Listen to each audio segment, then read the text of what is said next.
All right. So we talked about the seventh seal opening and silence being in heaven.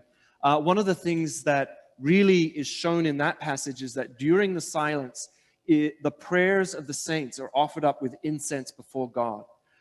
My mom talked about this a little bit before in the announcements with regards to prayer ministry. Why is it that God commands us to pray?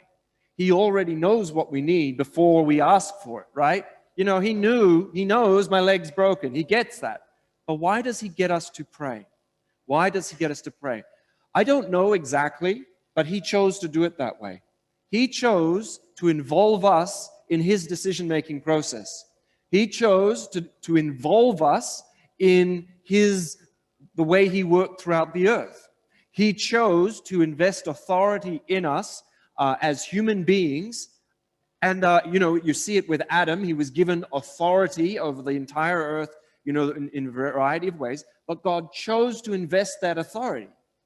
And he chooses to honor our prayers. Why? He doesn't always answer. Notice I didn't say he chooses always to answer our prayers. He chooses to honor our prayers. Now, God is sovereign. He can make his own choices. He doesn't have to do what I ask him to do. And sometimes, all I'm asking for in a prayer is an answer. Now, a lot of times we get confused, but when God answers a prayer, that's all you need. But we get mistaken when we always have to think that the answer has to be yes. All right? Did you hear me?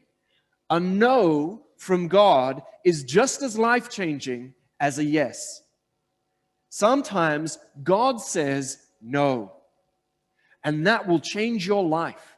And that's honestly all we need from him. We need an answer, just an answer. Doesn't matter what it is. God, I just need your answer. Yes or no. Here's my petition. I want you to heal my leg. By the way, I would love to not have to go through surgery. I have prayed that God, Lord, reconstruct it, pull it back down, reattach I am praying that I would love to not have to do that. And if the Lord has done that by Tuesday, then surgery's off and I'll come back with a praise report on that account. But if he doesn't, and he chooses to allow me to go through the suffering of surgery and those sorts of things, is that, I can't say that God doesn't heal. I know he does. He raises from the dead. He creates life in the womb. He knits us together in our mother's womb. Surely he can re-knit me. It's like I just think the sweater just got a run and literally went and so all I needed the Lord is to kind of stitch it back up, right?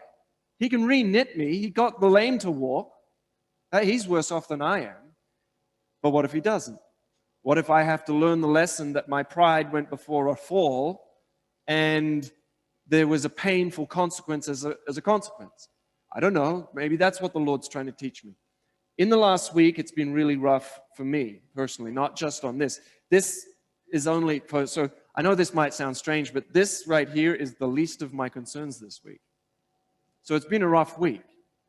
But the beautiful thing, and the praise report is this, is that I can look at my attitude, my reactions to the stresses that I've faced, the way that I've responded, and I can see that God has changed me.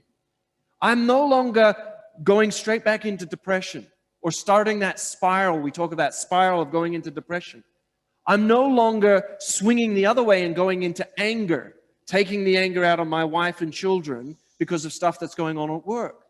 That's a good thing to me, and I'm excited about that. So that's, for me, that's what I'm thankful for. All right.